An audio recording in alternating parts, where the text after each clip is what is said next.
Icciitii Wangeela Yohaannis boqonnaa tokko lakkoofsa tokko irra jiru icciitii barsiisota pheenxee fi guugalee ta'uun mirkanaa'uun himame. Ministeerri barnootaa korrojaan abbaa hargateera barattoota musliimaa hin ilaallatu jechuun beeksiseera. Dura taa'aan hoolaa tokko leenca wal'aansoo qabuun tarkaanfii leencaa jala hooluun dhagahame. Dura taa'ichi hoolaa mar'ata baay'isee ija jabinaan leenca fuuldura dhaabbatee leenca afaan bu'eera. Barreessaan Wangeela Phaawulos ilma abbaa hin beekne ta'uun mirkanaa'eera. Hoolonni burjaaja'uun mana obbo Jalduu Bakum keessatti yeroo dheeraadhaaf dhugaa beela'aa turte mana Mubaarak Musammaatti nyaata dhugaa haala ajaa'ibaatiin argachuun manni marii bakka bu'oota garee Shaadaa beeksiseera. Torbee darbe keessa gareen Shaadaa gabaa Shaadaa ho'isuu fi injifannoo galmeessuun gammachuu guddaan torban golobeera. Bal'inni oduu keenya akka itti aanutti isinii dhiyaata. Hanga xumura sagantaa keenyatti nu waliin turaan affeerraa keenya. Icciitiin Wangeelaa Yohaannis boqonnaa tokko lakkoofsa tokko irra jiru icciitii barsiisota pheenxee fi guugalee ta'uun mirkanaa'eera. Akka dura bu'aan guugalee jedhetti sarchi guugalee irratti garee kasaaratiin gaggeeffamu akka fakkeenya bishaanii fi dachee parsantii 1/3 addunyaa ta'uun mirkaneeffadheera jedhe. Itti aansuun akka dura taa'an barsiisota hoolota Iyyesuus obbo Jalduu Bakum jedhetti nuu fi guugalii walirraa fageessuun akka caaffata Yohaannis boqonnaa tokko lakkoofsa tokko irra kan jiru waaqaa fi sagalee addaan fageessuti jedhe. Itti dabaluunis sarchi guugaleen nu bira ture, guugaleen mataan isaatuu kan keenya ture, guugalichi mataan isaayyuu nu'i ture jechuudhaan falaasama haaraan icciitii Yohaannis boqonnaa tokko lakkoofsa tokko hoolotaaf ibsuun yaalameera. Ammas itti aansee of fakkeenya fudhachuun akkas jedhe. Ani beekumsi koo osoon bilbilaa fi kompiitara hin qabu ta'ee mana fincaanituu nageessee na hin deebisu jedhe. Kan ammoo waan ani ittiin hadda baafadhe yoon sarchi godhee waa dubbisee deebi'utti waanan dubbise wallaaleen salphachaa ture jedhe. Kanaaf guugalii fi nuti tokkumaa lamman keenyayyuu hadda hin baanu jechuun obbo Jalduun yaada isaa ibsateera. Sababiin isaas nuti sammuu namaatiin yaaduu dhiifne waan guugaliin baasu qofa dubbifna. Kanaafuu ani kanan sodaadhu gaafa tokko akka tasaa baatiriin nurratti dhaamee akka nuyi miti guugaleen haasa'aa jiru wayi nurratti baranii salphannaa kan jedhu sodaa guddaan qaba jechuun yaada isaa ibsateera. Ministeerri barnootaa korrojaan abbaa hargateera barattoota musliimaa hin ilaallatu jechuun beeksiseera.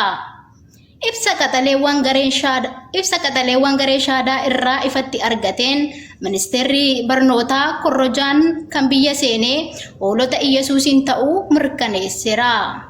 Sababa garee kasaaraatiin hoolonni burjaaja'uun korrojaa yookaan hanna maqaa fi adeemsa namarratti bobba'uun qabamaniiru. Kana irraa kan ka'e walitti qabaan hoolotaa burjaajoftee obbo Jalduu Bakum waltajjii keessatti qabxiiwwan kaafaman muraasa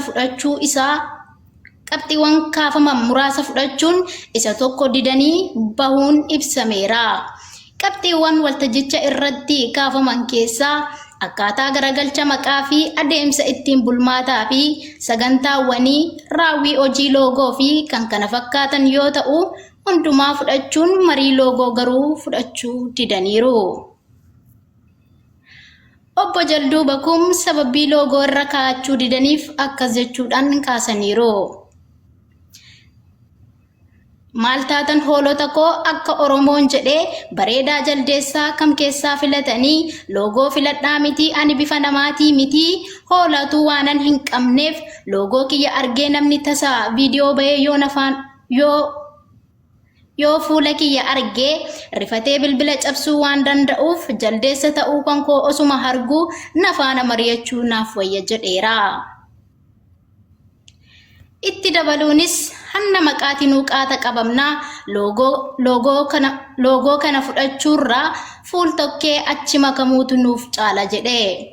Achi dabalamuuf ammoo sammuu hoolaa dhiifnee sammuu namaatiin yaaduu nu gaafataa nuti immoo ittuu jaamnee sammuu jaldeessatiin yaaduu jalqabneerra jedhe. Maddi oduu kanaa huneeta. Waaqa uume dagannaan homaan argu gamatti.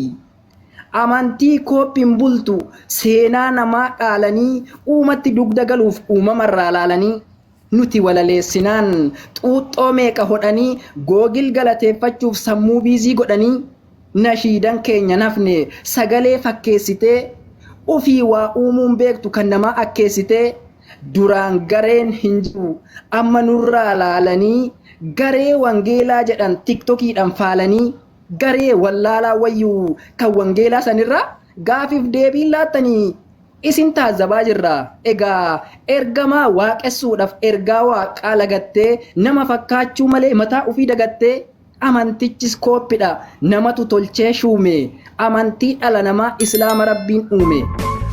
Waaqaaf gooftan tokkoomi addaan baafadhaa firaa mana kanaa kan gooftummaan kennameef modeetaroonni jira. Kanaafuu nama aangoo argateen waaqan jedhinaa yakka anuu dandeettii dhabeef malee na waaqessitii shakka. Anillee aangoo qaba kan maatirraa kennamee nama aaboo argateen maaliif waaqa jennamee niitii ofii irrattuu dhiironni kamuu gooftaa. Jiraa keessan awwaale Phaawulos hojjetee tooftaa waaqummaa Yesuus himti golgaa sobaa uffattee nuuf fannifame jetti waaqa uume tuffattee. Maqaan gooftummaa alphaa namaan shuumamee dhuma otoo waaqayyoon ta'e duriyyeen qabeetuma lakki waaqni foon uffatee nama fakkaateen dhufu uumamaan fannifamee harka shiftaattiin kufu abbaan ilmoo fi dhalcheen tumamee madeeffama uumamni uumaa reebe jedhamee odeeffama waaqa maaltu fannisa namni uuman hin lolu kijiba akkanaa dhiisaa kuni gurraa hin tolu shiftaan seerayyuu gadi waaqa fuulatti tufa. Dhugaa mo'atee darbee sobni keessa in kufaa. Mee uffakkeenya fudhaa isin nama guutumi gahee waaqummaa qabdu lubbuun teessan duutumi innis isiniin takka namuma akka keessanii ilma dhiiraa waaqessuuf suuraa bira teessanii hin fakkaanne fakkeessaa waaqni fannoon hin malu ilma waaqayyos miti nama kan ilmoo dhalu waaqni yahudan buttee jijjiirattu birri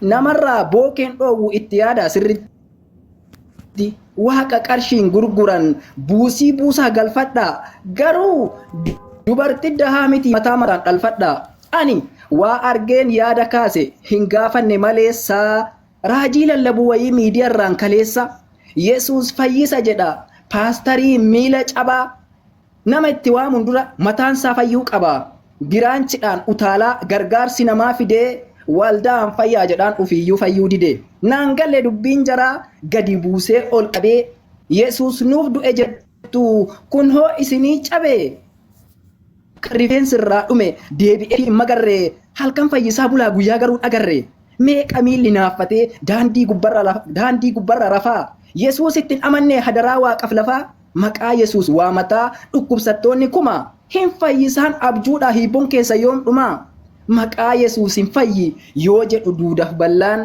namni nagaan jiru itti deebi'aa gallaan qunxuuxee wal boochifti seexana baasuu fedhanii diraamaa nu laalchisan iyyi waliin jedhanii raajiin sobduun diraamaaf afaan cubbuu qorsitee miskiinatti taphatti kufi jettee gorsitee hafuura hamaa baasuuf booksiin matarra dhahee gariin taa'ee daawwata amantiin fiilmii ta'ee maqaa raajii baafattee fayyisuudhaaf hiriirsee dhalaa guntuta riga ciisi jedhee diriirsee dhiiran mar'adhu jedhaan fakkeessi haadhoo re'ee qarshiirraa sassaabachuuf lagachiisanii qe'ee hadaamii raasaa ooltee hin deebiftu dhadhatti okkotee waaqan beekne eelee bishaan kadhatti kun amantiiree amma geemii taphataa jirtu qumaara lallabdanii lubbuu ibiddaa firtu gaafa fedhan sirbanii gaafa fedhan dubbisu amantiin heeyyamne dhiichisanii shubbisu dhuganii machaa'anii alkoolii sammuu diigu kufanii madaa'anii maaf bu'aa malee dhiigu duubaaf durri nu dhibe waa'een isaa laaqadha. Yesuusin fayyitaniin doktora moo waaqadha? Waaqa jechuun rakkisa dubartiin miixuun dhale. Dirqama waaqessituu yoo dhaqabbaa malee namummaan isaa sirrii waaqummaa eessaa fidaa? Isinitti himuun mirga barbaadan hin fudhattu yoo feetan immoo dida. Ittiin fayyine jettu maqaasaa yoo kaaftan doktoriitii baratee kolleejjii kamii baaftan? Fiilmiin Phaawulos hojjate manaa bata'ee hafuun hoolota hallayyaa naqee ufii boqatee rafuun ilma dhiiraa waaqessaa seenaa sobaa barreessee iccitii nama dhuunfaa wangeelotaan tarreessee barreeffama Phaawulosiin sammuun gabrummaa yarsee kolonii jala jiran jaarraa kanallee marsee duris yoo ta'e amma kijibni dhugaa moone waan Phaawulos jala godhe tiisisni madaan goone mirga namaatti hin darbu cubburraa ufa dabaa dhalootaaf galaa jiru walaloonan katabaa kalee harkaan barreesse cobsee qalama kiyyaa har'a sin dhageessisuuf kunoo sagaleen iyya yaada koo fixee jira amma sin dhageeffadhaa.